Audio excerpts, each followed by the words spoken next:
Welcome back to the Attention Now podcast. Today, I'm honored to have Bill Kushner on the podcast. Bill, welcome to the show. It's great to have you here today. Thanks, Dave. I'm happy to be here. Awesome. I'm going to start off with a brief introduction here, and then we'll get rolling if that's all right with you. Certainly. All right. Bill was appointed to Chicago Police Department on January 3rd, 1977. Bill served as a patrol officer, tactical officer, detective, sergeant, and lieutenant. Bill's assignment included violent crimes, recruit and in-service training, organized crime, tactical team operations, and community policing. Bill was selected to become chief of police in Berwyn, Illinois, in January 2006 till 2010. In November 2010, he was appointed chief of police of Lakemore PD. And I had to look up where Lakemore was. I didn't remember. It's like, okay, it's all the way out by Volo. I've been out to Volo before. Yeah, exactly. And he served from 2010 through 2012, at which time he was recruited to take over the Des Plaines Police Department, retiring in December 2020, a graduate of Northwestern University Center of Public Safety School of Police Staff and Command. Bill holds a Bachelor's of Science in Criminal Justice from St. Xavier College and a Master's in Science in Criminal and Social Justice from Lewis University.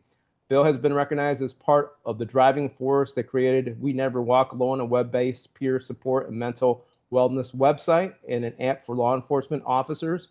Bill is also the president of Rising Stars Ranches, a nonprofit for first responders and veterans. Bill, did I miss anything or mess up anything?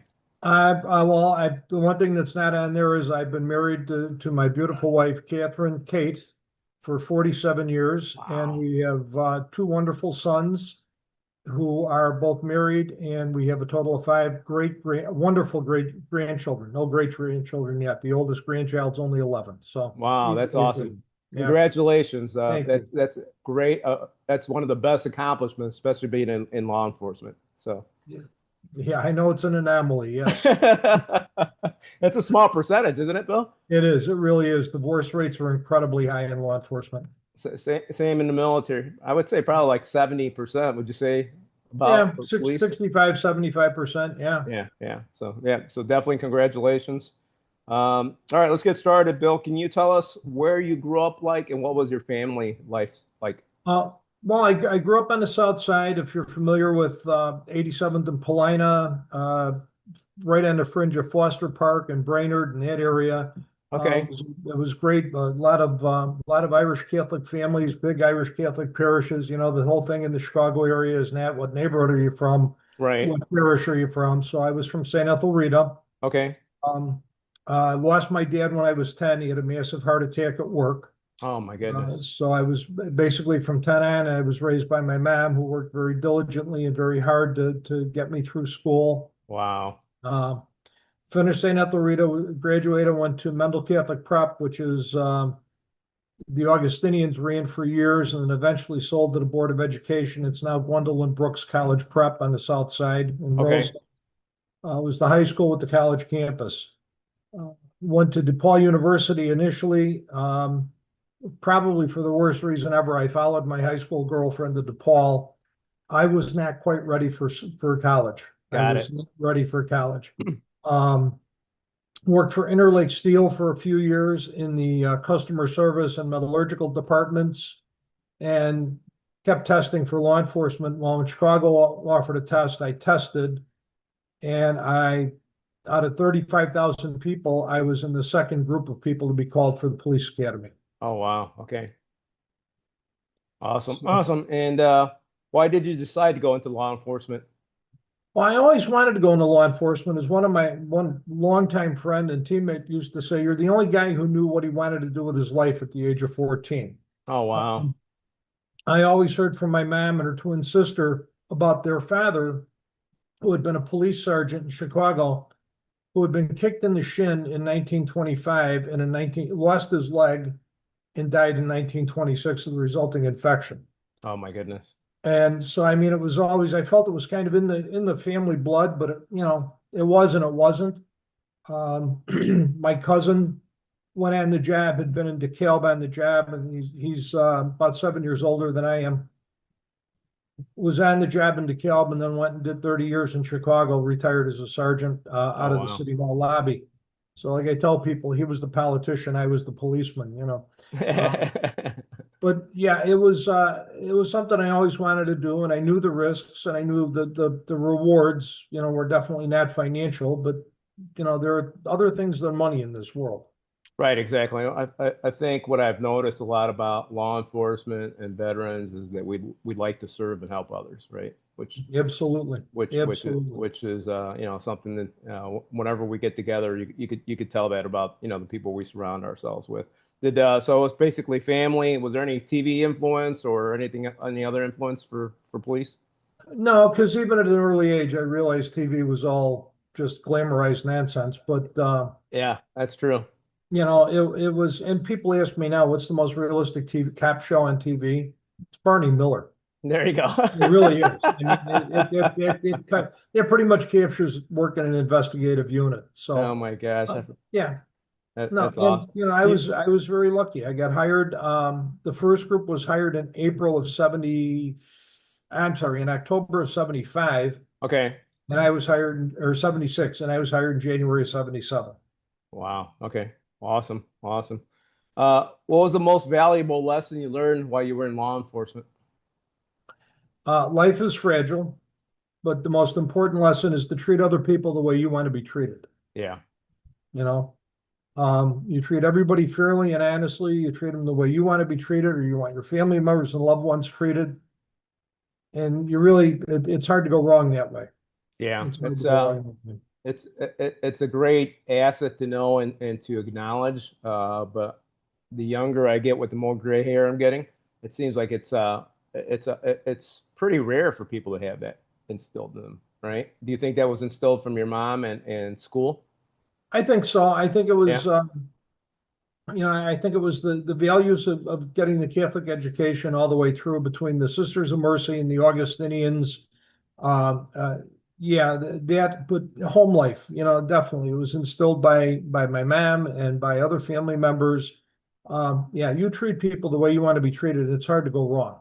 Yeah, I think that we learn a lot by our surroundings, like we were talking about earlier. And when you see that respect and people being treated that way, it's easier to digest and understand it. And we hear we hear all the time that a lot of the issues are people not having a good family life, right? So, and I'm sure Right. you experience that a lot in law enforcement as well. Yeah. Uh, what was one of the hardest challenge in law enforcement? Wow. Probably the toughest thing is handling an officer's suicide. Okay, yeah, That's probably the toughest thing. And I will tell you that for years, for decades, police departments used to, I don't want to say cover up, but they used to, blow it off pretty much. Yeah. well, they would color it in a way so that it looked like it was an accidental death, but for the Oh, benefit of the got it. family, Okay, all of a gotcha. sudden there's a gun cleaning kit that shows up, and Okay, but the family, what law enforcement in general didn't realize is that the family had an idea that right. the individual was predisposed or was contemplating ending their life. And we really, all law enforcement might have done was make it easier for the family to collect the insurance. Okay, That would have gotcha, that would have gotcha. been about it. I mean, the trauma is still there. And if you've seen studies, and I'm sure you have, when there's a suicide in a family, generally there's a second suicide within 24 months within the same family. Yeah, Um, I have a good friend who was a retired police sergeant. Son got on the job. He was on the phone with him, making plans to go to a Hawks game. And when he hung up the phone, he shot himself. man, 2 years later, well, actually, it was about 5 years later, the father shoots himself, kills himself in the basement of their home. So, I mean, it's just horrible tragedies like that. definitely a domino effect there for sure. Yeah, Absolutely. yeah, and since we brought it up, it kind of leads into my next question. A lot of people don't realize what law enforcement, has to go through daily, right? Yeah. How was it being a young cop dealing with the public in Chicago and on the force when you first started? Well, it was a different world. And I mean, we were You guys were more respected and yeah, in the late 70s, there was respect for law enforcement, even though it might have been a grudging respect, it was still respect. Right. We talk about, what's the guy doing with the drinking out of a brown paper bag? Right. Well, Exactly. that was actually a way of showing respect because he wasn't just drinking out of a bottle in plain view. That was an early lesson that I learned. Um, it was, and I always worked in communities of color, for 99% of my career. And it was, yes, officer, no, officer, yes, ma'am, no, ma'am. I mean, it went both ways. Right. Right. Obviously, you're not out there to be a punching bag, but you're not out there to be the Gestapo. You're not Correct. out to be an Exactly. occupying army. Right. And 90, I would say better than almost 100% of coppers understood that. They understood that and they worked in that way, in that manner. Um, it was a different time, and you could see things change about the time the Rodney King incident happened Oh yeah. in Yep. California, and that was traced back to poor training, by the way. That Okay. was poor training on LA's part. Um, about the time the Rodney King thing happened, I was working midnights. I was working in beautiful Grand Crossing, snowing out. Okay. The guy drives past me. I was a lieutenant. Guy drives past me. He's got a headlight burned out. So I made a U-turn and I pulled him over. And as I'm walking up to the car, he's yelling, Rodney, Rodney, Rodney. I said, Oh whoa, my slow down, gosh. sir. All I wanted to do was tell you you have a headlight out. I just don't Right. want you to have a crash. You want to see my license? No, sir. Have a nice evening. Nice. I mean, that's all you had to do. I mean, but then you saw the change. That was the downside. And then things started to come back up a little bit. And then after 9/11, man, it was wonderful. I mean, people loved and respected the police, and now we're on the downslide again. We really are, and that's unfortunate because we are, it's a hackneyed line right now, but we are the thin blue line. We are Law enforcement is what separates anarchy from the public, from justice and from society. Yeah, I think the media for a while spins it. Everybody gets riled up. Yeah, for a while they were trying to say defund the police, Oh but yeah, any of those people that were trying to defund the police, someone's breaking in their house, who are they going to call? They're going to call the exactly. police, right? It's Yeah, like exactly. it made no sense to me. It's like, what are you guys talking about? That's the only thing that's protecting you and your family, right? Uh, Yeah, but I think we're circling back to what we were talking about, respect and, treat everyone the way you want to be treated, whether it's law enforcement, whether it's law enforcement pulling somebody over, right? Respect, honor, and help, yeah, and try to help people. So it's like we're all out there trying to do the same thing. We all love our family. We all, trying to get ahead. And everyone has a job to do. So it's not rocket science. It's like, what, right. just go back to what you learned when you were in grade school and you'll be fine. So, There you go. There you go. uh, Bill, you had a long, how many years did you serve, Bill? I'm a quitter, Dave. I quit 2 weeks shy of 44 years. Oh my gosh, you didn't make it. That's awesome. That's awesome. Congratulations. Wow. Thank you. Wow. So I'm sure that you saw a lot of things over those years, right? Oh yeah. I like asking our guest for the audience. Can you tell us about two missions that stick out to you the most that made a big impact in your life, or you can't stop thinking about one of the two? Well, there's so many things. I mean, if we go most recent history, I had a very, very good administrative crew. I had a good command staff when I was in Des Plaines. I had a good command staff everywhere I went. Okay. I had the latitude to put in the people that I needed once I learned the departments. I had a great staff in Des Plaines.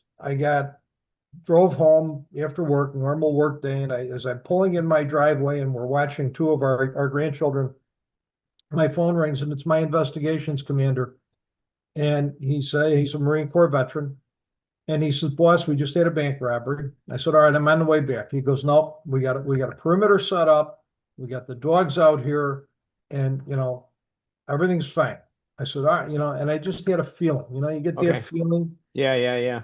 He says, I said, Chris, call me if something happens, okay? All through dinner, getting ready to give the kids their baths. Son's coming to pick up his kids. My phone rings, and this guy is on the phone, and he is trembling. And now he's a combat veteran, Right. Okay. He was a combat Marine. He had served as a corrections officer at Pontiac, which was one of the worst hellish environments on the planet. And he was a veteran of the Des Plaines Police Department. So he's seen a He grew up lot. in Yeah. Chicago. Yeah. Okay. And he is trembling on the phone. And he says, "Boss, we had a chase." Okay, all right, slow down. They had one offender in custody. Okay. They had a perimeter set up. The second offender broke cover, carjacked a woman, threatened her husband with a laser sighted handgun, Okay. took their Buick. Thank God he stole a cream colored Buick. I mean, it stuck out like a sore thumb. Nice. And drove through the perimeter just as the 911 call came in about the chase. Okay. They found where he had been hiding, and he had been all set up to ambush. He was right behind a dumpster behind a restaurant. He was all set up to ambush any copper that came near him. The chase is on 6:15 on a weekday evening on the Kennedy into Chicago. And I said, "Chris, where did the chase go?" And he goes, into Chicago. And what else is going on? He said, "Well, there was a crash." "Okay, anything else?" "Yeah, there was a shooting." "Yeah, and I think we have an officer shot." I go, "Where did the chase end up?" "In Chicago." "Chris, it's a big place." Right. "Irving Park Road." "Chris, Okay. narrow it down. It's a long street." I mean, we're going Right. through playing 20 questions. Yeah, In he the wasn't thinking meantime, right. Yeah. yeah. In the meantime, I'm grabbing my pistol, I'm grabbing my radio, I'm running out to the car. And he says, Irving and I think it was Irving and Kildare, or yeah, Irving and Kildare. Okay.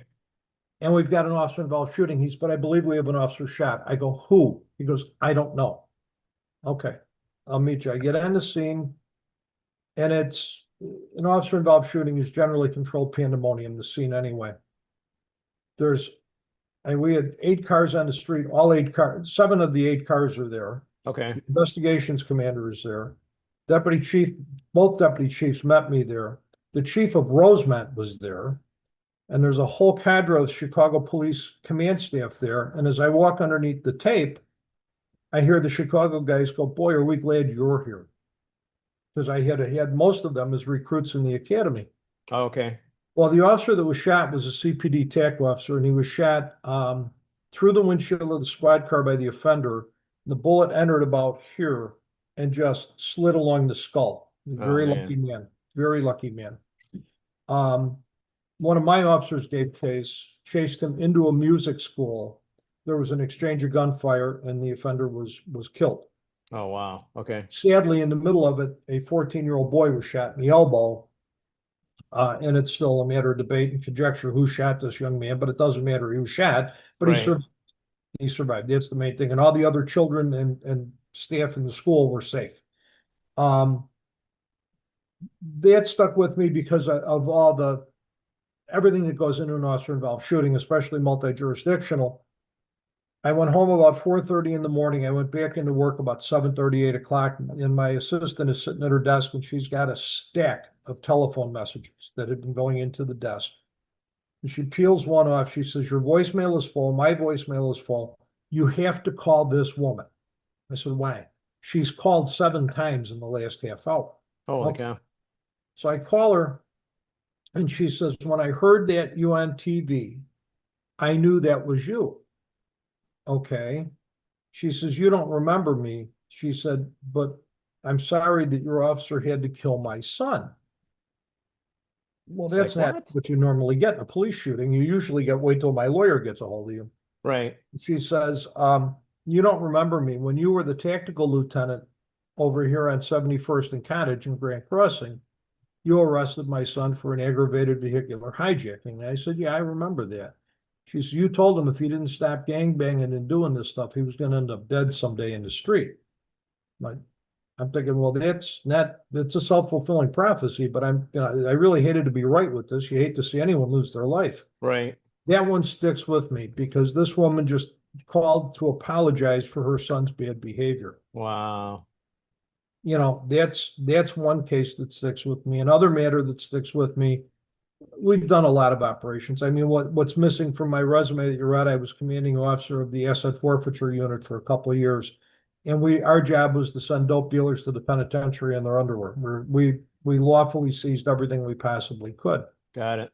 We uncovered an operation with our officers that were on the DEA task force of an operation jokingly referred to as Dopex that ran out of Colorado Springs. It was a bunch of ex-convicts, Oh, interesting. and they Okay. would never touch the dope, but they would pick up the trailers that were trapped that had the dope hidden in them and drive them from California to Chicago to Detroit to Philly to Miami, and along the way delivering dope and picking up cash and drive the trailers back to California. We had wind of this, and we found out that, all right, we got agents working in California and all these other cities. This is going to be a coordinated mission. We found out that in Milwaukee, there was a trailer manufacturer, guy who was selling race car trailers, enclosed race car trailers, who was trapping the fronts of the trailers. Now, Dave, you could stand, I'm 5'10", you could stand fully upright in the front of this trailer and have your arms out like this and touch the walls, and they would pack this space from side to side with cocaine, with marijuana, with money going back, which is pretty incredible. We were able to seize all the assets of the trailer manufacturer. And the coolest thing we seized was a 1963. You froze up there for a second. See what happens. You're frozen. You're frozen. If you could hear me. See what happens here. May have to dial back in. Can you hear me? I know I'm moving. I think you're frozen on your side. Let's see what happened here. It's like we planned that. As soon as you were going to say the 1963 something, it froze. All right, I'm going to pause this right now.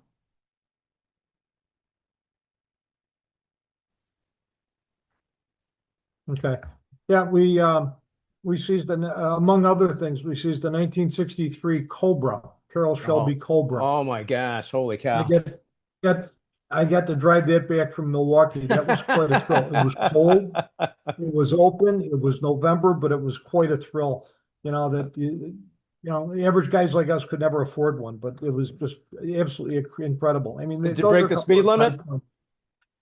I sometimes you look at it as a suggestion more than anything else.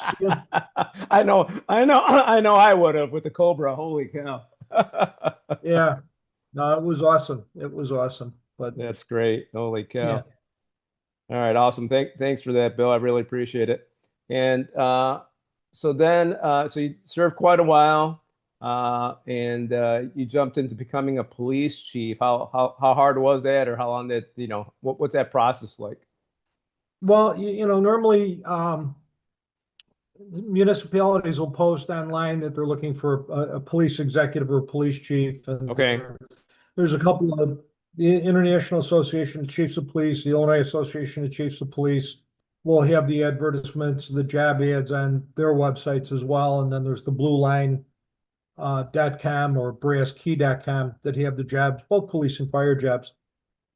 And, I'm sure with your service in the Marine Corps, you looked at things and you're like, I can come up with a better way of doing it than that. Right. I mean, So, I mean, every capper with half a brain has said, why are we doing it this way? There's a better way to do it. But you're limited by your position in the organization as to how you can implement those ideas. And if you can actually make those suggestions without being considered nuts. Right, exactly. Yeah. A better word. So, my wife had gone back to school. She was studying for a board exam. She was ended up as the good Lord, I'm losing it. Assistive technology coordinator for a Southwest suburban special ed district. Oh, nice. And okay. Special ed co-op. Yeah. And she was studying for a board exam. And I was on the computer and I'm looking at the computer at the jobs. And I said, oh, Morton Grove's looking for a chief. And you're married. So, you get that. Yeah, that's nice. Like, she knows you said something, but she's not really paying attention. Right. And I said, everyone's looking for a chief. She goes, yeah, that's nice. So I applied for both. Excuse me. And at the same time, the commander I was working with in South Chicago was one of my recruits, and he'd come to me and he'd said, "There's a management school starting. Would you like to go to it?" I said, "Sure." It was 4 weeks. It was the first week and the last week in residence, and then 2 weeks of independent study. It was put on Okay. by Chicago PD. So I'm up there. First week goes by, and we do 2 weeks independent study. The last week we're up there. I'm sorry, no, we're the second week of independent study. I was assigned to a commander who I had known, and he was running evidence of recovered property. And we were talking about ways to, you have to isolate by law seized money from forfeited money. They have to be Okay. separate accounts, and there were in some issues with that. And we're talking, and I get a phone call as I'm getting ready to walk out the door, and it's police chief in well, he's now retired. He was chief in LaGrange Park. Says, "Are you still interested in the Berwyn job?" And I went, "Yeah." So, okay, well, we need you out here Friday night at 5 o'clock for an initial interview session for the assessment center. Like, okay. I get home and I said, "Honey, I have to go to Berwyn on Friday evening for part of the assessment center." She goes, "For what?" For I said, what? "Well, Yeah. She goes, "When did you do that?" I'm like, "Yeah, okay. Well, I go through that whole timeline with her." Right, right, right. So I go out there, I go out to Berwyn, and I'm sitting there with two high-ranking exempt members from Chicago PD that were friends of mine that had applied, Okay. one of the high-ranking Berwyn officers who had applied, and the chief in Riverside, who was also former CPD, who had applied. Oh, wow. Mhm. Okay. So I'm like, all right, I'm like the token kid here. I'm not going to get this. This is not going to Right. A work lot of well for me. competition for sure. Yeah. Right. So went through the first evening, had to be back the next morning. It was a whole day of exercises, Wow. scenarios and interviews and whatnot. Everything was recorded. And then, we'll let you know. I didn't expect, I figured it was, don't call us, we'll call Oh, you. you figured it was a So I good went, practice. Yeah. yeah. So I Yeah. went for the last week in residence for the seminar. And I come back and the department said, "Well, because you guys worked, I think the 2 weeks we were in residence were 12-hour days, and they weren't paying us overtime or anything. It's, well, you're getting your vacation now, you're getting your furlough now around Christmas time," which was premium time. So I'm at the um I get called to Berwyn the night that the plane ran off the runway at Midway and killed the little kid in the car. Okay. Okay, you Yeah. remember that, Yeah. right? Yeah. I remember that. Yeah. It should have taken me 15 minutes to drive from Beverly to Berwyn, just at normal speeds, to get there for an interview with this committee. It took me almost an hour. I get there, Wow. the creases in the suit are gone, the tie is wrinkled. I look more like Columbo than Tom Selleck getting out of the car. I was driving a Saab convertible on top of it. Oh, okay. And I walked in, and the interim chief, God rest his soul, was like the dean of Illinois police chiefs. And he goes, "Do you want to take 20 minutes and compose yourself?" And I'm like, "This is nothing. I'm as composed as I'm gonna be. Let's go in there." And I walked in, and there was two aldermen, two command members, four citizens, and the mayor. And I said, "I just want to point out, I apologize for being late, but I want to point out that if I was your police chief and the snowstorm had started, I would have been here from whatever time, 7 o'clock this morning, until we get the streets cleared and the roads open." And everybody just kind of nodded their head. So the interview went very well. Went on my vacation, my time off, and I was shopping. I was looking for, I don't know, picking up tablecloths and napkins and stuff for Christmas dinner. We're having a big family dinner. And I get a phone call. This is, yeah, Bill, this is Mike O'Connor. I'm going through the Rolodex in my mind. I said, "Well, it's not Mike O'Connor, the Augustinian that taught me at Mendel. You would have no way of getting my phone number. It's not Mike O'Connor, the policeman I worked with. You were killed years ago in a motorcycle crash." I'm like, "Holy crap, you're the mayor of Berwyn." He goes, "Well, yeah, who'd you think it was?" "Never mind, it's not important." They offered me the job.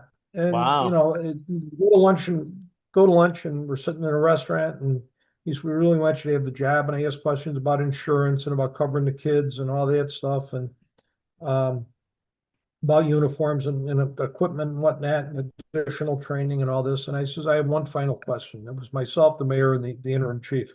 He says, yeah, what's that? I go, who's going to run the police department, you or me? Nice.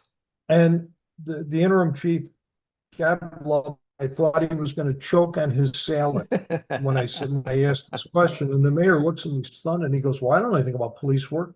He said, you're going to run it. I go, good. I don't know anything about politics. I'll stay out of City Hall. You stay out of the police department. And he was a man of his word. He really was. And it was a great place to learn. It was, if you look at a map of Berwyn, it was a mile wide and 3 miles long. So you had a perfect rectangle, a 3 square mile community, and you could literally set up your beat structure by counting rooftops. Oh, I mean, wow. it was that easy. It was a Okay. great place to learn. And I was blessed with some really, really talented people that I worked with, and worked with me. And then there were some guys that worked for me, and it was the same everywhere. The process usually goes very, very quickly once you apply. They do background checks. Some departments ask for a physical and a psychological.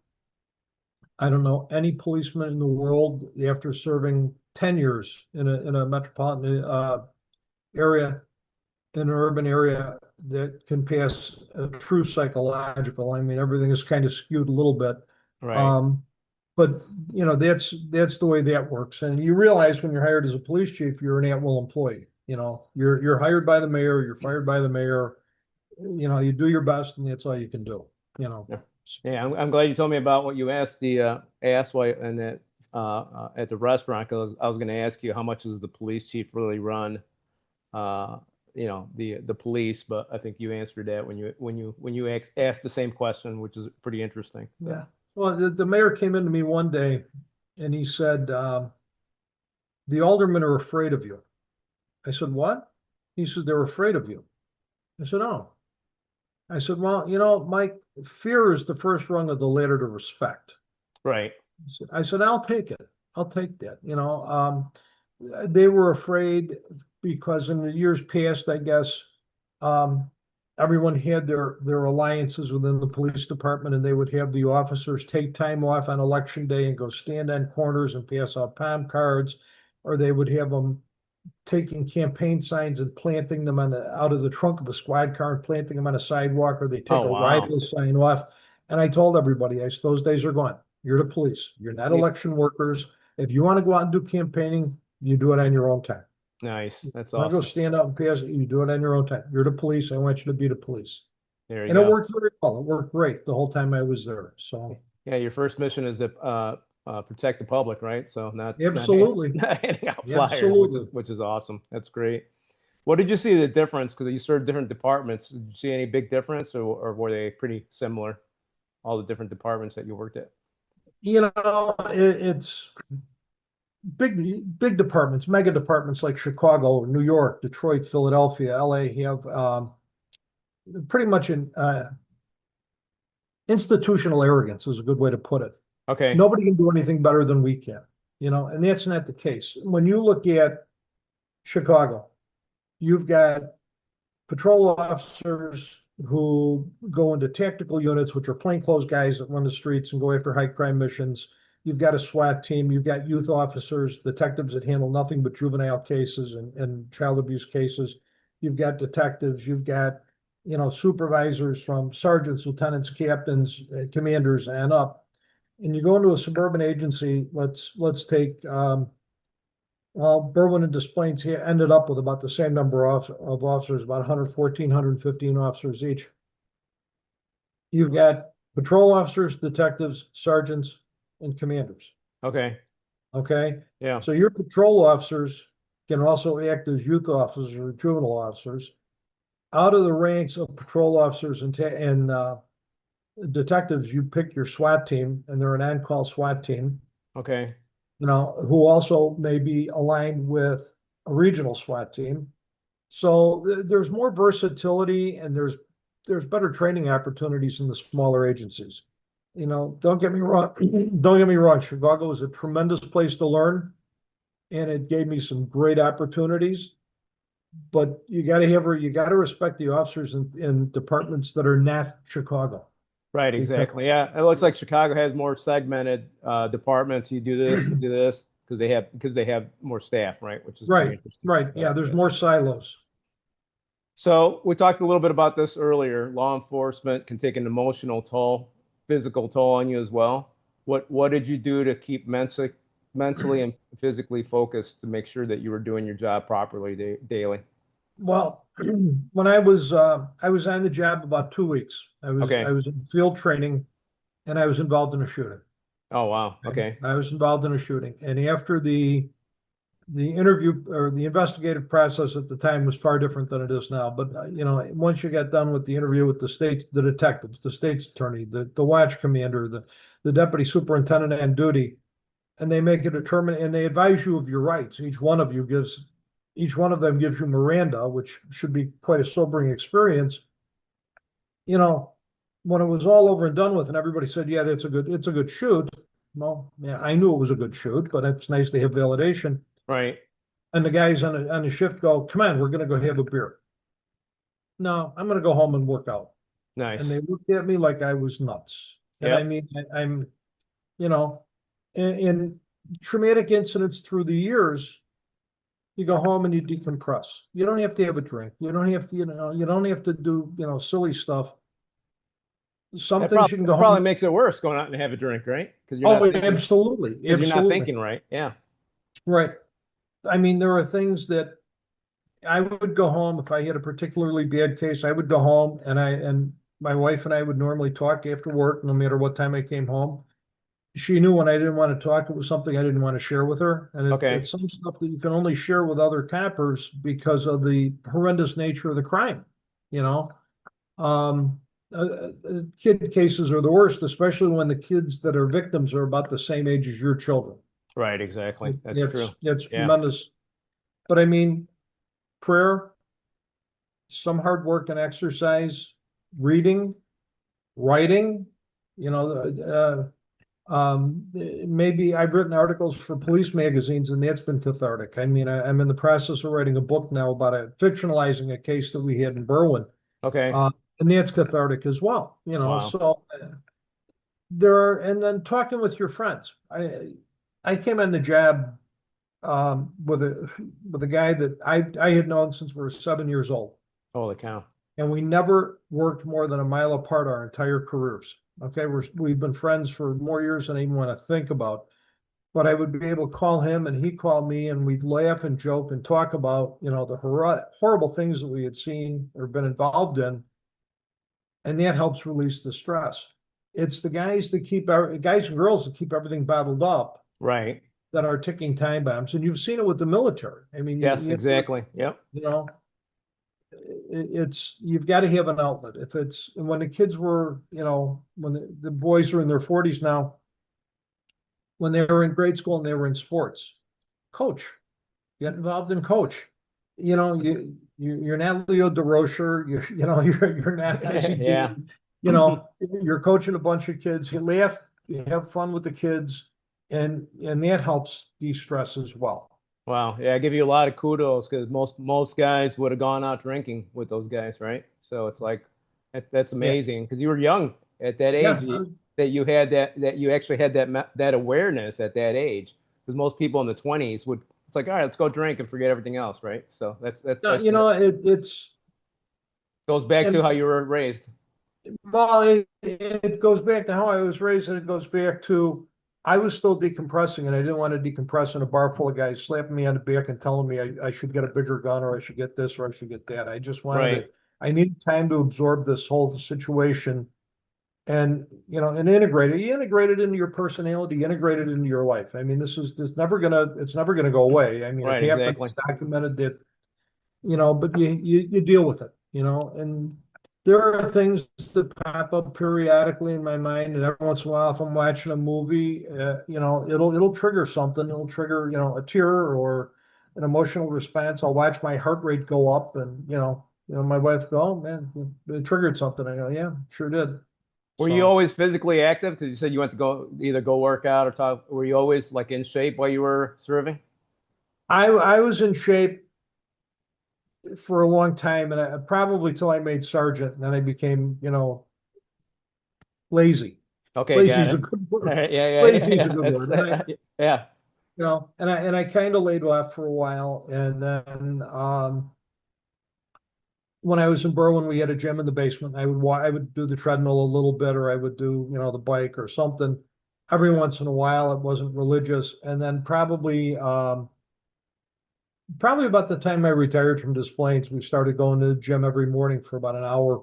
Okay. Yeah, I'd be at the treadmill for 45 minutes or whatever. And then, I ended up with quadruple bypass surgery last October. Oh, wow. Holy cow. So the first quarter of the year, I was in cardiac rehab 3 days a week, and the other 2 days a week we're at the gym again. And now we're back at the gym, pretty much 5 days a week, and keeping the weight off and staying in shape, and laughing and joking with people in the gym. So it's good. Good, good. Thank God you made it through that. That's awesome. I Glad to hear know. that, Bill. Yeah, sure, it's scary. I know what the VA does for the veterans with PTS and TBI. What does the police departments do for people going through that, or people that are retired afterwards? Do they help out? No, Okay. I should qualify that answer. Chicago had a professional counseling service that were two psychologists, and Okay. the one was the person that ran it, Beverly Jackson, was absolutely phenomenal, and her associate, Dr. Rob Sobo, was not a bad guy, Okay, good got it. intentions, but Yep. not a bad guy, good intentions, but just didn't have the kind of connection with the officers. Well, Beverly retired, Rob took over the unit, was given command of the unit, and it took 10 years for them to get more clinicians in to help CPD. Oh, wow. And in the meantime, I mean, they had peer support. At one point, peer support in Chicago PD was about 400 strong, and it dropped to about 200 strong. Um, for whatever reason, Right, promotion, right. retirements, Budget or whatever. whatever. Yeah. Yeah. Um, and now it's building back up again, and now they've got more clinicians involved. And Chicago has one of the highest suicide rates among law enforcement in the country. I mean, Oh, in they, the they were country. averaging six in the country. They were averaging 6 or 7 a year, and counting retirees in that, because there was never anything offered to retirees, or if it was offered to retirees, retirees didn't know it was available. Okay. Okay. Now they offer it to the retirees. Suburban agencies, when I worked in Berwyn, it was kind of, suck it up, kid, and deal with it. And I found out when you move like north of Madison Street, which is kind of strange, the North Suburban departments have embedded social workers. They have embedded Okay. clinicians. So they have things available. Now, most municipalities have an EAP, an employee assistance fund, or an employee assistance program. But there's a problem with the EAPs. And we didn't realize it until we started doing some of our own mental health programs and displays. In one calendar year, there's 395 employees in the city of Des Plaines, from the Okay. newest cop to the oldest public works person. One calendar year, EAP was accessed by 5 people. None of them were first responders. Holy cow. 3 were from other departments within the city. 2 were family members, not Okay. of first responders. We found out that if you are going to access EAP, you get 3 visits with a clinician, and then you're on your own. You got to find a clinician and have your insurance pay for it. We restarted peer support in displays. Peer support's a huge thing in law enforcement, just like it is in the military and federal agencies. We restarted peer support, and after 6 months, my embedded social worker came to me, Vicki Packluff, and she says, what do you think about doing a retraining with Glenview and Evanston? They're about the same size department. I go, that's fine. Yeah, let's do that. So we did it at Holy Family Hospital. And I walked in right after lunch one day, and I said, let me ask you guys and girls something. How often are you getting called? Nobody's getting called. Why do you think nobody's calling peer support? Everybody knows who the peers are. Why are no one calling? Why are people not calling you guys? Well, they're afraid that I'm going to tell Dave, Dave's going to tell Michelle, Michelle's going to tell Holly, and Holly's going to tell the chief, and I'm going to be part of the rubber gun squad. Yeah. Okay. So we started working around that. I was on the board of directors of Badge of Life at the time, which was a group dedicated to reducing law enforcement suicide rates. We had a young man named Vijay Hari Krishna working with us, who's out of Schaumburg, and he heard us talking about, well, we use our major case call out framework, and we'll do this and we'll do that. And he says, I can do that online. And we looked at him, he goes, no, seriously, I can do that online. So within 2 weeks, a program called We Never Walk Alone was born. Nice. And we had 3 police departments, and I think we had 30 peers, and now we're at 105 police departments with about 600 peers and 115 vetted mental wellness professionals That's awesome. across the country. So that's a huge thing, and we made it available to the retirees and the family members of these agencies that are subscribers. Okay. And what's So the website for that? that is weneverwalkalone.org. .org. Okay, perfect, perfect. Yeah, I was never aware that there wasn't support for law enforcement, which is very interesting. I mean the VA obviously throws pills at you and all that stuff, but Oh yeah, I think a lot of the guests that I've had on here, they're finding alternative items, and we're going to get into what you're doing as well. But people are doing like psychedelics, they're doing the hyperbaric oxygen chambers, yeah, they're doing stem cells, right? And I think yeah.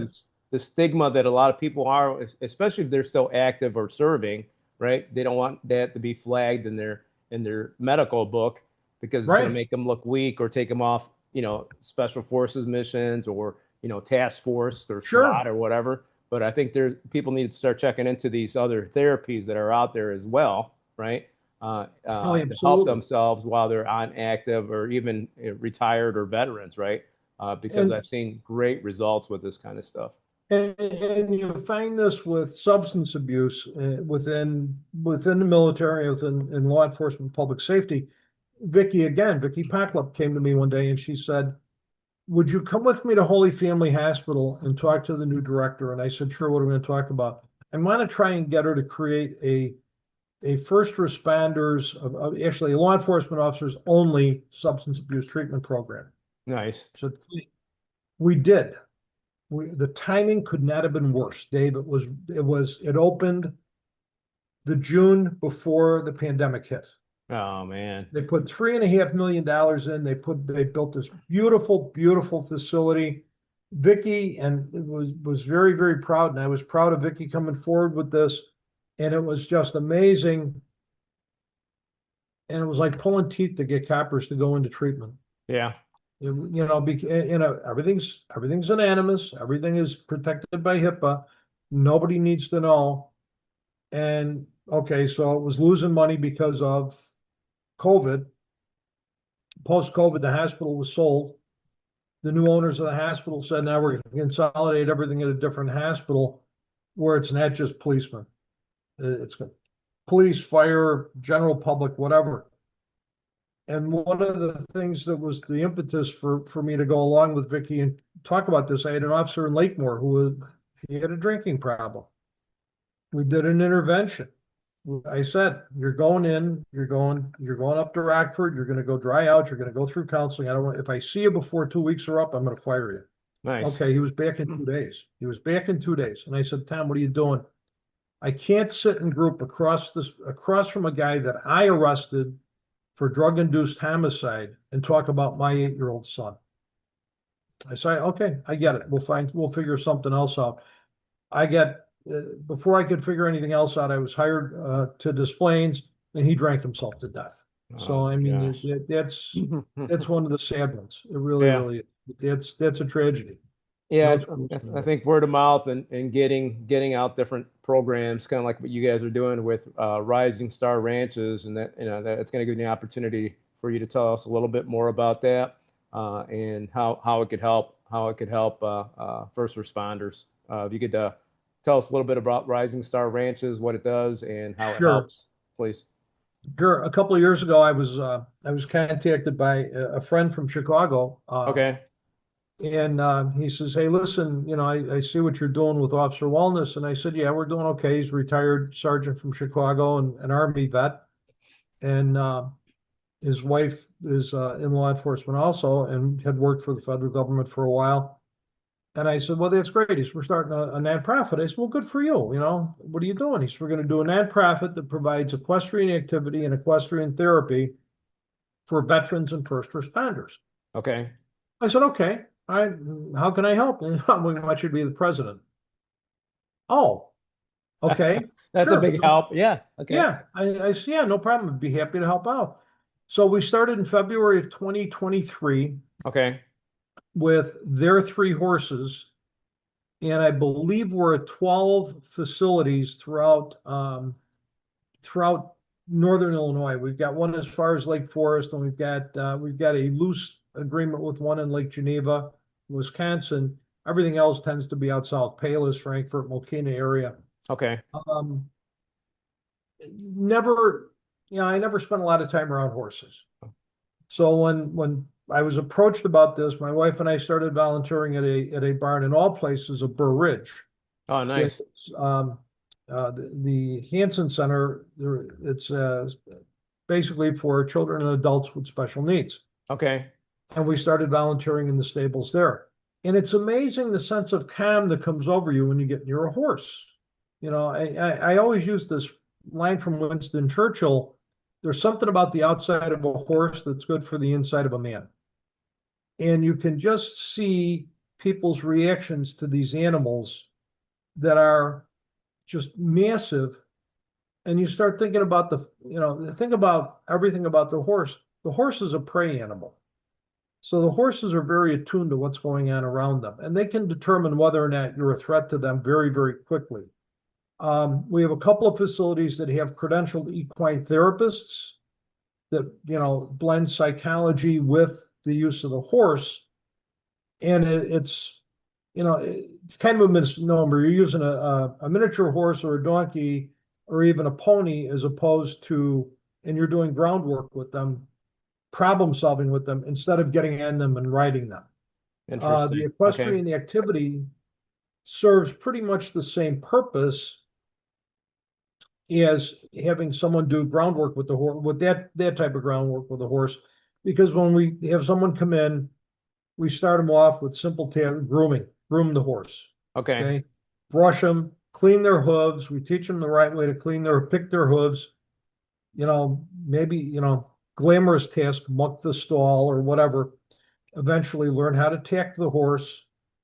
Walk the horse around in the arena. You might play soccer with the horse. I mean, one facility's got an arena, an indoor arena, never goes below 40 degrees in the wintertime, never goes above 80 in the summertime. I mean, it's a tremendous facility, but she's got a 4.5-foot diameter soccer ball that the horses will muzzle around. Oh, that's cool. Put the horse that way and build trust with the horse before you actually get on the horse to ride it. And then it's riding. We have one police officer who's had a number of TBIs. Okay. It caused him symptoms similar to Parkinson's, and he had leg issues and all kinds of things. And we got him on a horse, and his whole life changed. He kept thanking my wife and I. He says, thank you, thank you, thank you. I'd have been dead if I hadn't found this program. Wow. I'd have killed myself. He just had brain surgery, so I have to touch base with him and see how he's doing. Okay. But we had a veteran come in, broken his back, falling out of an Apache helicopter. He had limited use of his legs. So we couldn't do groundwork with him in the traditional sense in the arena because the arena sand is very, very fine. It's very soft, and it's about 8 inches deep. Got it. Okay. Yeah. It's tough for a healthy person to walk in, let alone somebody who's got impaired mobility. So we'd get him in, he'd groom the horse, develop a relationship with the horse, get him to just stand with the horse or do some real close groundwork with the horse. And then we're working toward getting him on. We had a Hoyer lift where we could actually get him on the horse that was donated by the Christopher Reeves Foundation. Wow. And he decided that he had really reached the peak. He was great. He was good, and that was it. We've had others that keep coming back to different barns because they know how good it feels. You know, they know how good it makes them feel and how it keeps them grounded to be around these animals and other people. I mean, the one young man with all the TBIs, he would come in on a Wednesday, he would do his equestrian activities, he'd do his riding or whatever he was scheduled to do that day. And then he'd go out after sitting for about 20 minutes to get his legs calmed down, would go out and he would muck the paddocks. Wow. You know, I mean, regardless of the weather, because it made him feel good, you know. Yeah. So it's tangible and it's visible. You can see the results with people. You can see the changes in people when they get near these horses. Yeah, you would you would never think if you contact somebody, it's like, yeah, you want to come hang out with horses? It's going to help you out. It's like, yeah, what are you talking about? Yeah. I don't need a horse, but I've actually I had a, gentleman by the name of Craig Sawman Sawyer, who's a SEAL Team 6 guy, and he's posting all the time that he loves being around horses. He feels the connection with them, right? Yeah. And it gives him peace and calm because Oh, yeah. yeah, which most people don't ever realize. Kind of like the other therapies I was just talking about recently. There's so much stuff out there to help you, right? Yeah. And how do they get a hold of you guys? Is there a cost behind it? How does that work? There is no cost. There Okay, is no cost at all. All we ask is a copy of a DD 214 or a copy of a police ID. Now, I'm going to tell you, we don't keep any records. okay, Okay. awesome, We keep no records at all because under Illinois Freedom of Information Act, if you don't maintain a record, you cannot be compelled to create a record. nice. So There we you don't want go. anybody coming back with a subpoena saying, you know, there's a civil suit with Joe Blow and, you know, nope, we Give got us your nothing. record. We don't keep records. Yeah, Exactly. nice. Exactly. We keep nothing. The website is risingstarranchesnfp.org. Okay, Our nonprofit. We have, if you go on our website, you look, you see all the participants, not the participants, the board members. Um, some have a lot of horse experience, some have none. Nobody takes a penny from the organization. There is nice. nothing, we get paid nothing. It's a warm feeling, it's great satisfaction. Um, and that's it. Now, I have to say, if there are, I know veterans don't become gravitationally challenged once they're out of the service. However, law enforcement becomes gravitationally challenged at times. And I never realized horses had a weight limit. If you're over 235 pounds, most horses really can't tolerate that weight for too long. Oh wow, I didn't know that either. Yeah. Okay, So the one facility out in Frankfurt, Sojourn Stables, Sojourn Therapeutic Riding Center, her hay supplier was about a mile down the road from her. okay. And he found out he was terminal, he had cancer. And he said to his daughter, he says, when I go, please donate my horse to Sojourn for that program, for the Oh police wow. program. And we're like, okay, fine. So she calls us one day, my wife and I, and she says, you got to come out here and look at this horse. Well, I will send you pictures of Leo, Okay. the more appropriately named horse. Leo is a Belgian draft. He is a Belgian draft. He is 17 and a half hands high, which means at the withers where his neck meets his back, Okay. he's 5 foot. Okay. Okay. He can take 400 pounds on saddle, and his Wow. hooves are like dinner plates. Holy cow. And he has got the demeanor of the most gentle puppy in the world. He just, you know, just Wow. a wonderful, wonderful horse. And he's great for the participants in the program. So That's yeah, amazing. it's gratifying to see. It's wonderful to be a part of. And you know, we are, you know, I don't know if we're doing God's work, but we're helping our fellow humans that have helped and protected us and protected our freedoms. So Yeah, I love that you're still out there serving, Bill. And how does that program work? Do I go out there one day? Do I go out there multiple days? Do I go out, how does that work for people? well, normally it's, and I mean, it's more like I say, it's more than Sojourn. There's other stables in the area. Um, Sojourn just happens to be one where my wife and I were volunteering before I had the surgery. Okay. Um, when you apply, someone from the office, and it's one of the two founders, will contact you and say, okay, you know, here's a list of the facilities. Where do you want to go? You know, which one strikes you? And generally, it's one day a week, might be 2 or 3 days a week. Okay. The options are Sessions generally run 45 minutes at the max. Okay. Each time you go out there, if it's grooming, groundwork, or riding, it's generally 45 minutes. And then, you want to hang around, you can hang around. If you want to go home right away, you can go home right away. It's, Nice. it's pretty loose. It's a pretty loose program in terms of, you're not as regimented as you were in service or in law enforcement. It's there for you to decompress and to get back to being, being you, be the best you can be. So you can make it work around your schedule, basically, Yeah, which absolutely. is pretty cool. Yeah, because a lot of people will have a problem with something. It's like, oh, I can't make it for this. It's like, you know what? You made it today, make it in a couple days, whatever you need, Yeah. right? Which is Yeah, I pretty mean, cool. I it's love like that. we've got one that says, I can't make it on Wednesday. Okay, fine. Well, can you come next week? Because we do pay for a block. We'll pay for a block of 6 weeks or whatever. If you Okay. can't make it on Wednesday, please, we'll just extend you into the next block. But, maybe the fifth time you extend, we may have to have a heart to heart about, are you really serious about doing this? Do you really want to continue this? Because those funds that we're expending on you who's not attending can be better served for somebody who's actually going to go. Love it. You know, Yeah. That's a great program. I appreciate that, Bill. Thank you. thank you. Uh, so we talked a little bit about this when we started and throughout the podcast.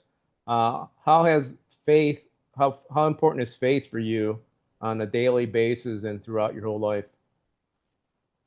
I was born and raised Catholic. Like I said, I had the benefit or the experience of the Sisters of Mercy, the most horribly misnamed religious group in the world, all through grade school, and some of their influence in college when I first went back to St. Xavier. But I had the Augustinians at Mendel, and I had they taught me so many great lessons. And faith is very important. I mean, it's how can you not look around and see the hand of God everywhere, Right, and exactly. you think about the things you went through with your service when you served and my experiences on the street in Chicago and other municipalities. Somebody kept us safe, Dave. Let's Right, face it. And it wasn't just sheer dumb luck. right, exactly. God had a plan. He has a plan for all of us. And there's an old saying, man plans and God laughs.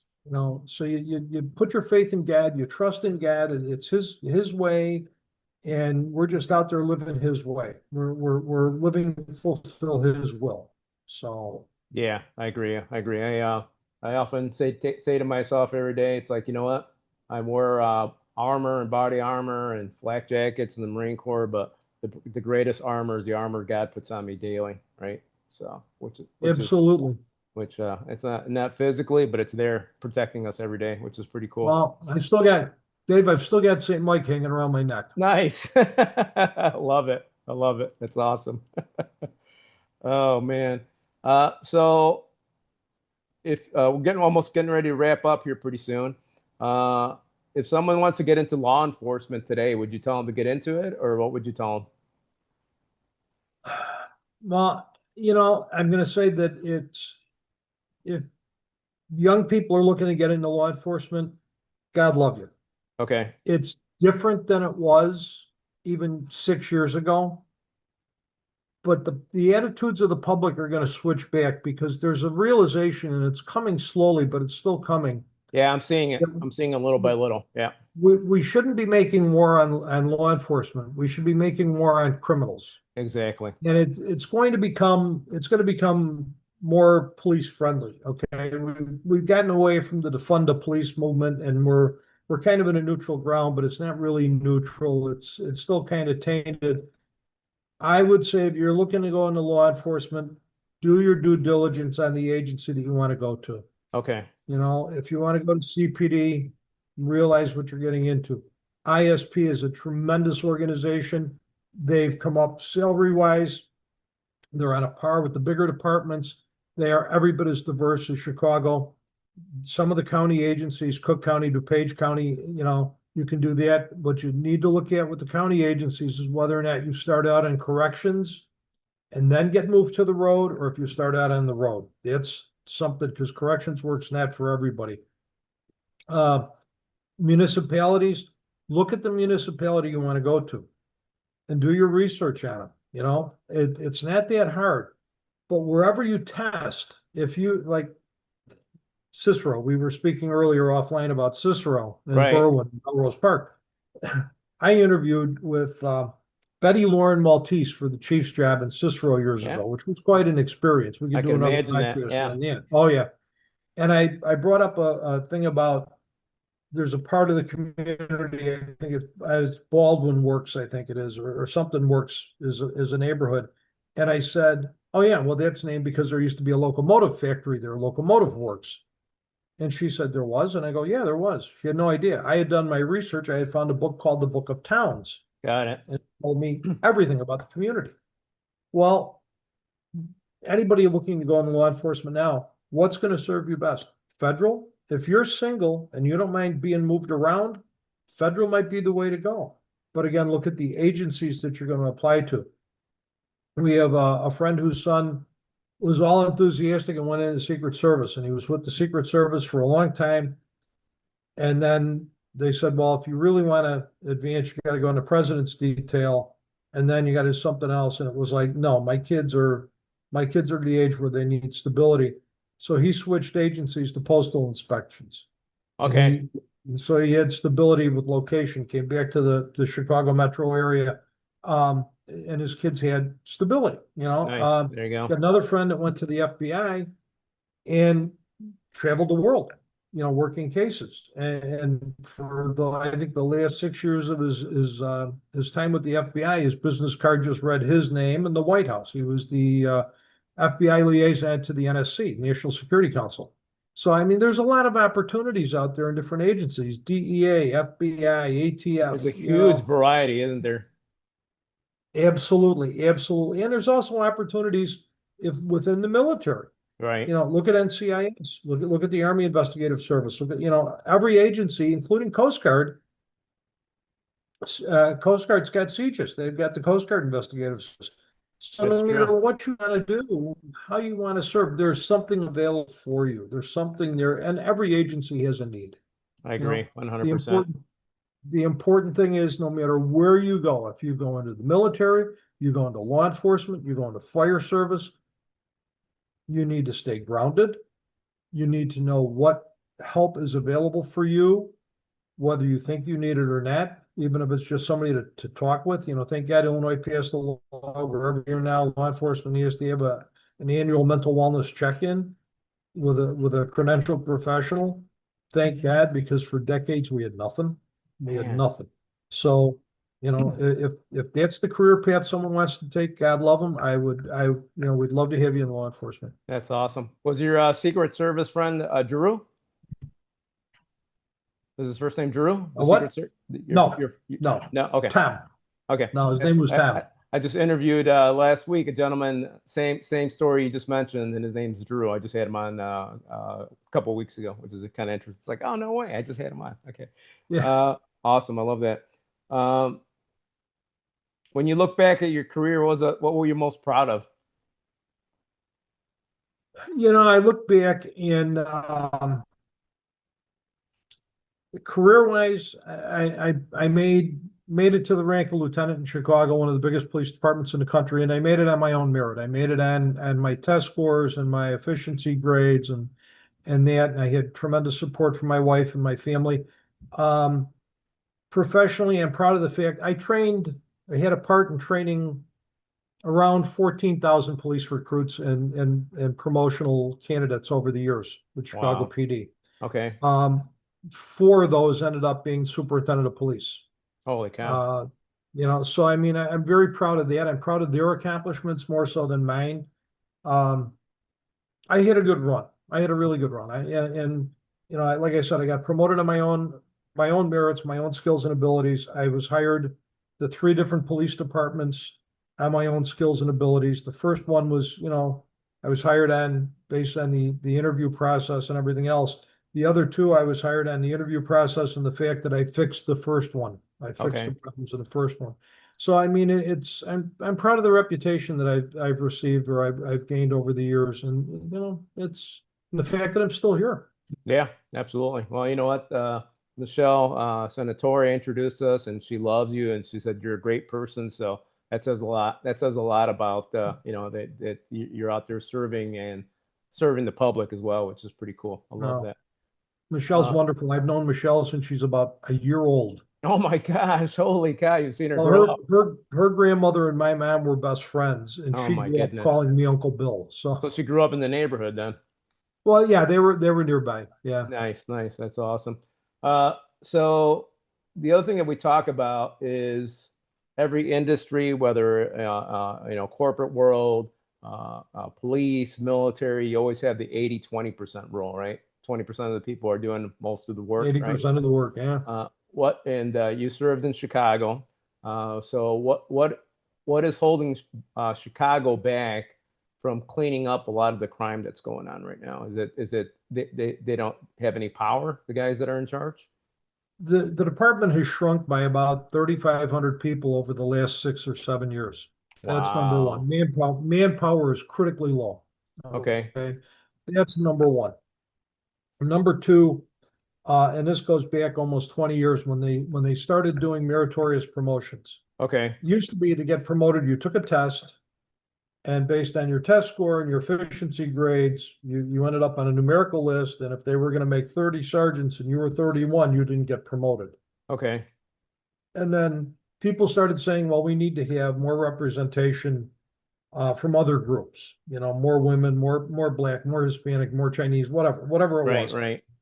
And it became, well, you have to take the test, not necessarily pass the test, take the test, and then have a recommendation from your commander explaining why you should be promoted. So what you ended up with, instead of 5% now, I think there are 15% meritorious promotions. You've Wow. got people that have gone up the ladder that have never passed a promotional examination. So you don't really have a lot of leadership. You have leadership in name only. So You you're know, promoting people from that 80% that we were just talking about earlier. Okay. exactly, All right. exactly, Interesting. exactly. Okay, So I gotcha. mean, leadership is a part of it. Larry Snelling is I think he's doing a very good job right now. I mean, he's saying all the right things, and he's trying to give his personnel what he can give them, and he's defending them against the don't do anything, the don't demonize these youths culture that's coming out of the mayor's office with these wildings and stuff. But you need good solid street supervisors, number one. You need bodies, number one. I'm Right, sorry. exactly. It's kind of Supervisors, hard to number run, kind two. of hard to run a team without all the Yeah, players. Yeah. yeah, exactly, exactly. And I mean, training is another thing. I mean, the way you train, and you know this from the military, the way you train is the way you work. Right. That's true. Okay. Yep. So if you're not training for traffic stops, for crimes in progress, for officer survival issues, for an officer involved shooting, when those things do come up and things go wrong, do you throw your hands up, walk away, get back in your car, and turn the lights off and pretend it never happened? I mean, it's Yeah. there's so many things that can be fixed. But again, and I used this analogy when I got to Des Plaines. One of the aldermen, he asked me when I was going to fix the police department. I go, this is not like turning a race car. This is like turning an aircraft carrier. Exactly. Yep. This is going to take a while to get things to where on the right course to where they've got to be. And it's the same with CPD. Got it. That makes sense. That makes a lot of sense. Two last questions. One, if someone is struggling to succeed nowadays, whether it's if they're any type of career, what kind of encouragement would you tell them? It's like, how can I succeed if I don't know what I'm doing? Well, if you don't know what you're doing, you don't know if you're succeeding or not. Right. There you go. Okay. If you're trying to succeed in if it's business, law enforcement, fire service, medical, just keep going. Just be the best person you can be at your job. And what I used to tell people when I was doing promotional classes, prepping people for promotional exams, you should know your job as a patrolman. Yeah. You're studying to be a sergeant or studying to be a detective. You're going to take the detective's test.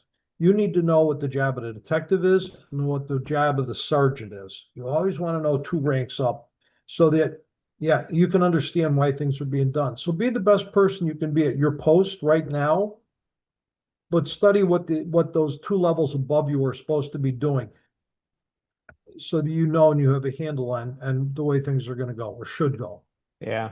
Preparations, kind of like what you mentioned about when you took over Berwyn, or I think it was Berwyn. You read the book about the history, right? So Oh, yeah, prepare, absolutely. prepare and understanding, and that'll help you get ahead, which is awesome. Okay, finally, what's one message you want us, or that you would want our listeners to remember about you, or about today, or anything in general? Well, I'm a career public servant, number one. I was a servant leader, number two. Number three, thank a cop. When you see a police officer, thank them for their service. They're out there. You don't know what they've gone through. You don't know if you see them and it's a terrible cliche. If you see them at Dunkin' Donuts, please don't think that they're slacking off.